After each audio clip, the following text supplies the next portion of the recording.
మన ఆంధ్రుల ఆరాధ్య నాయకుడు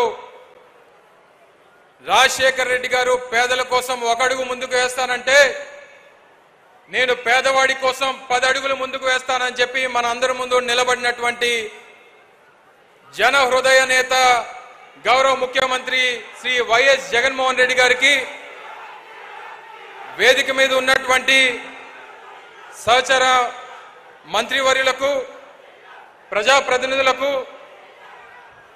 వేదిక మీద ఉన్నటువంటి గౌరవ నాయకులకు పెద్ద ఎత్తున ఈరోజు జగన్మోహన్ రెడ్డి గారికి ఆశీర్వదించడానికి విచ్చేసినటువంటి అనకాపల్లి నియోజకవర్గం అనకాపల్లి జిల్లా నుంచి పెద్ద ఎత్తున విచ్చేసినటువంటి ప్రజానికానికి అందరికీ కూడా హృదయపూర్వకంగా నమస్కారాలు తెలియజేసుకుంటా ఉన్నా. ప్రతిష్టాత్మకమైనటువంటి వైఎస్ఆర్ చేయూత కార్యక్రమం 4 విడతల్లో 75,000 రూపాయలు రాష్ట్రంలో ఉన్నటువంటి ఎస్సీ ఎస్టీ బీసీ మైనారిటీలకు 45 సంవత్సరాల నుంచి 60 సంవత్సరాల లోపు ఉన్నటువంటి మహిళలకు చేయూతనిస్తానని చెప్పి ఎన్నికల ముందు ఇచ్చినటువంటి హామీని ఇప్పటికే 3 విడతలు పూర్తి చేసి ఆఖరి విడతగా 18,750 రూపాయలు మన అనకాపల్లి నియోజకవర్గ సాక్షిగా ఈ రాష్ట్రంలో దాదాపు 27 లక్షల మంది మహిళలకు అందిస్తున్నటువంటి కార్యక్రమానికి గౌరవ ముఖ్యమంత్రి గారు విచ్చేశారు. ఒక్క వైఎస్ఆర్ చేయూత కార్యక్రమమే కాదు, ఈ రాష్ట్రంలో పెద్ద ఎత్తున అనేక సంక్షేమ కార్యక్రమాల్ని జగనన్న అమ్మఒడి కానివ్వండి, రైతు భరోసా కానివ్వండి, వైఎస్ఆర్ ఆసరా కానివ్వండి, వైఎస్ఆర్ చేయూత కానివ్వండి, పెద్ద ఎత్తున ఈ రాష్ట్రంలో పేదవాడికి సంక్షేమాన్ని అందించినటువంటి ఏకైక నాయకుడు ఈ దేశంలో ఎవరన్నా ఉన్నారంటే అది ఒక్క వైఎస్ జగన్మోహన్ రెడ్డి గారు మాత్రమే అని చెప్పి సందర్భంగా తెలియజేస్తా ఉన్నా. బహుశా నాకు తెలిసి స్వతంత్రం వచ్చిన తర్వాత ఈ 75 సంవత్సరాల స్వతంత్ర భారతదేశంలో ఒక్క రాష్ట్రంలోనే 5 సంవత్సరాల కాలంలో ఒక నాయకుడు పేదవాడి కోసం 2,77,000 కోట్ల రూపాయలు సంక్షేమాన్ని అందించినటువంటి నాయకుడు బహుశా నాకు తెలిసి దేశంలోనే కాదు ప్రపంచంలో కూడా ఎక్కడ ఉండడు, ఒక్క జగన్మోహన్ రెడ్డి గారు తప్పితే అనేటువంటి విషయాన్ని ఈ సందర్భంగా తెలియజేస్తా ఉన్నా. ఈ వేదిక మీద నుంచి ఈ రాష్ట్రంలో ఉన్నటువంటి ప్రతిపక్షాలకి సవాల్ చేస్తా ఉన్నా. 2,77,000 కోట్ల రూపాయలు సంక్షేమాన్ని పేదవాడికి అందించింది జగన్మోహన్ రెడ్డి గారి ప్రభుత్వం. ఏ ఒక్కరన్నా వచ్చి ఇది పలానా పార్టీ వాళ్ళకే ఇచ్చారు, పలానా కులాన్ని వాళ్ళకే ఇచ్చారు, పలానా ప్రాంతాన్ని వాడికే ఇచ్చారు అని చెప్పి ఏ ఒక్కరన్నా వచ్చి చెప్పగలరా? లేదా ఈ 2,77,000 కోట్ల రూపాయల్లో 1 రూపాయి అన్న అవినీతి జరిగింది అని చెప్పి చెప్పగలరా అని చెప్పి ఈ సభ నుంచి ఈ రాష్ట్రంలో ఉన్నటువంటి ప్రతిపక్షాలకి సవాల్ చేస్తా ఉన్నా అని చెప్పి సందర్భంగా తెలియజేస్తా ఉన్నా. ఎవరు ఏమనుకున్నా ఈ రోజు జగన్మోహన్ రెడ్డి గారు అనకాపల్లి విచ్చేశారు. ఎన్నికల ముందు 2019 సంవత్సరంలో ఎన్నికల ప్రచార సభకి అనకాపల్లి విచ్చేసినప్పుడు అనకాపల్లి ప్రాంత ప్రజలకు ఒక మాట ఇచ్చారు, నాకు అవకాశాన్ని ఇవ్వండి, నాకు అధికారాన్ని ఇవ్వండి, నేను ప్రభుత్వం ఏర్పాటు చేస్తే అనకాపల్లిని కొత్త జిల్లాగా ఏర్పాటు చేస్తాను, అనకాపల్లిని జిల్లా హెడ్ క్వార్టర్ చేస్తానని చెప్పి మాట ఇచ్చారు. ఇచ్చినటువంటి మాట ప్రకారం ఈరోజు జిల్లా కేంద్రంగా అనకాపల్లి ఉంది. ఇప్పుడే మాట్లాడినటువంటి కలెక్టర్ గారిని చూశారు. ఒక జిల్లా కలెక్టర్, జాయింట్ కలెక్టర్, జిల్లా ఎస్పీ ఎప్పుడన్నా అనకాపల్లిలో నివాసం ఉన్నటువంటి పరిస్థితులు మీరు ఎప్పుడన్నా చూసారా అని చెప్పని అడుగుతా ఉన్నా. పరిపాలనని అంత దగ్గరికి తీసుకొని వచ్చారు, పరిపాలన వికేంద్రీకరణ చేశారు, ప్రజలకు అందుబాటులోకి పరిపాలన తీసుకొని వచ్చారు, వాలంటీర్ వ్యవస్థను తీసుకొని వచ్చారు, సచివాలయ వ్యవస్థను తీసుకొని వచ్చి ఈ రాష్ట్రమే కాదు ఈ దేశం కూడా మన రాష్ట్రం వైపు చూసేటువంటి విధంగా చేసినటువంటి నాయకుడు జగన్మోహన్ రెడ్డి గారు అని చెప్పి సందర్భంగా తెలియజేస్తా ఉన్నా. మరి ఇంత పెద్ద కార్యక్రమాలు ఈరోజు అభివృద్ధి కార్యక్రమాలు అనకాపల్లి పట్టణానికి సంబంధించి కానివ్వండి, లేదా గ్రామీణ ప్రాంతాలైనటువంటి అనకాపల్లి మండలం, కసింకోట మండలాలకు సంబంధించి కానివ్వండి, ఈ ప్రాంతంలో ఉన్నటువంటి రైతాంగానికి సంబంధించి కానివ్వండి, ఎంత పెద్ద ఎత్తున కార్యక్రమాలు చేసి ఒక్క అనకాపల్లి నియోజకవర్గంలోనే సంక్షేమం కోసం 1,500 కోట్ల రూపాయలు ఖర్చు పెట్టినటువంటి నాయకుడు వైఎస్ జగన్మోహన్ రెడ్డి గారు అని చెప్పి సందర్భంగా తెలియజేస్తా ఉన్నా.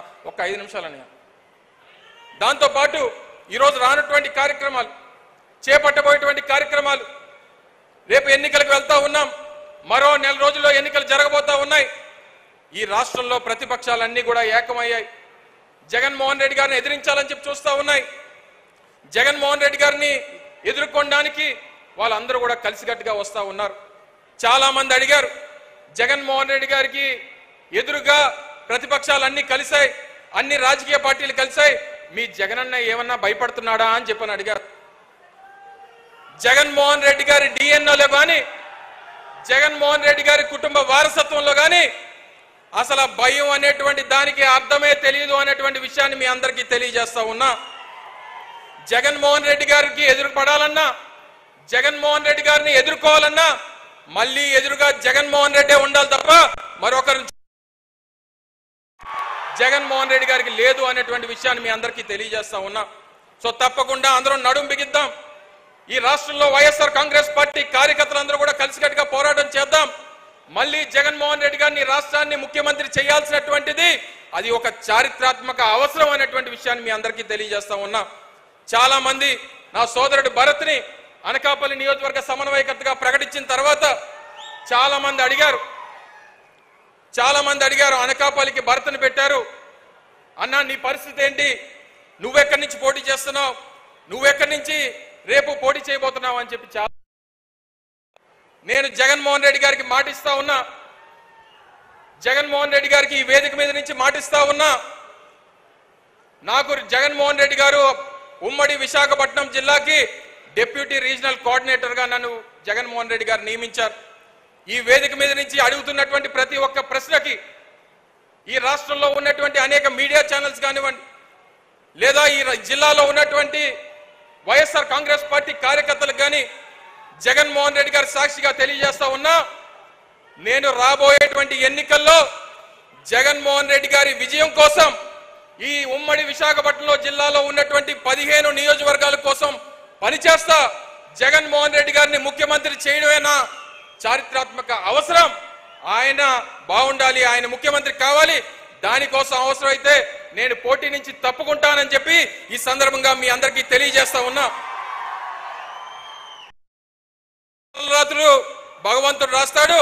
నేను అనేక సందర్భాల్లో చెప్పాను, అమర్నాథ్ తలరాత జగన్మోహన్ రెడ్డి గారు రాస్తారని చెప్పి ఈ సందర్భంగా తెలియజేసుకుంటూ మరొకసారి ఇంత పెద్ద ఎత్తున విచ్చేసినటువంటి వైఎస్ఆర్ కాంగ్రెస్ పార్టీ నాయకులకు, అభిమానులకు, ప్రజలకు, మరి ముఖ్యంగా జగన్మోహన్ రెడ్డి గారికి ఆశీర్వదించడానికి విచ్చేసినటువంటి వేలాది మంది మహిళా సోదరీమణులందరికీ కూడా హృదయపూర్వకంగా ధన్యవాదాలు తెలియజేసుకుంటూ మరి అనకాపల్లి నియోజకవర్గానికి సంబంధించి కొన్ని ప్రధానమైనటువంటి సమస్యలు వారి దృష్టికి తీసుకొని వచ్చి మరి వారు ఇచ్చినటువంటి అనేక కార్యక్రమాలు చేసినటువంటి సందర్భంలో వారికి కృతజ్ఞతలు తెలియజేసుకుంటూ ఇప్పటికే ప్రతిష్టాత్మకమైనటువంటి రెండో అతిపెద్ద అగ్రికల్చర్ మార్కెట్ కమిటీ అయినటువంటి అనకాపల్లికి సంబంధించి ఒక నూతనంగా ఒక కోల్డ్ స్టోరేజ్ నిర్మాణం కానివ్వండి, లేదా కొన్ని షాపింగ్ కాంప్లెక్స్లు, ఎందుకంటే ప్రధానమైనటువంటి పట్టణంలో ఉన్నటువంటి అనకాపల్లి మార్కెట్ యార్డ్లో షాపింగ్ కాంప్లెక్స్లు కన్వెన్షన్ సెంటర్ కడితే బాగుంటుందని చెప్పి మార్కెట్ కమిటీ సోదరులు కానివ్వండి, అక్కడ ఉన్నటువంటి కమిటీ సభ్యులు కానివ్వండి అందరూ కూడా అడిగారు. గౌరవ ముఖ్యమంత్రి గారిని వారిని కోరుతా ఉన్నా, ఒక 5 కోట్ల రూపాయలు దానికి తమరు శాంక్షన్ చేయాల్సిందిగా కోరుతా ఉన్నా.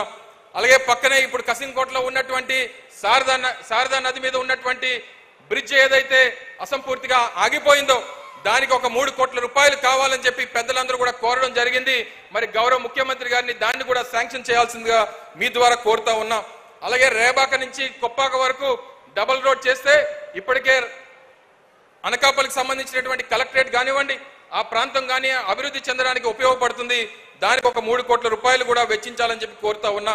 2 ప్రధానమైనటువంటి రహదారులు అనకాపల్లికి సంబంధించి ఏదైతే బౌలువాడ నుంచి తుంపాల వరకు వెళ్ళేటువంటి రోడ్డు, అలాగే తుంపాల నుంచి బొజ్జన్నకొండకు వెళ్ళేటువంటి రోడ్డుకి సంబంధించి ఒక 4 కోట్ల రూపాయలు వెచ్చించాలని చెప్పి గౌరవ ముఖ్యమంత్రి గారిని కోరుతా ఉన్నా.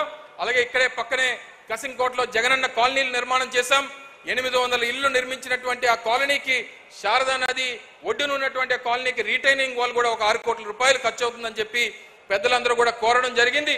మరి ఈ వేదిక మీద నుంచి గౌరవ ముఖ్యమంత్రి గారిని వాటిని శాంక్షన్ చేయాల్సిందిగా, ఇంకా రానటువంటి కాలంలో మళ్ళీ ఎన్నికలై మళ్ళీ గౌరవ ముఖ్యమంత్రి గారు మళ్ళీ ముఖ్యమంత్రిగా అనకాపల్లి వచ్చినప్పుడు మరిన్ని హామీలు వారిని అడిగి నెరవేర్చుకునేటువంటి కార్యక్రమం చేద్దామని చెప్పి ఈ సందర్భంగా తెలియజేసుకుంటూ అవకాశం ఇచ్చినటువంటి పెద్దలందరూ కూడా హృదయపూర్వకంగా ధన్యవాదాలు తెలియజేసుకుంటూ నాకు ఈ స్థాయినిచ్చి, ఇంత భవిష్యత్తునిచ్చి, ఇంత హోదానిచ్చినటువంటి గౌరవ ముఖ్యమంత్రి జగన్మోహన్ రెడ్డి గారికి జీవితాంతం రుణపడి ఉంటానని చెప్పి తెలియజేసుకుంటూ పాదాభివందనం చేసుకుంటూ సెలవు తీసుకుంటూ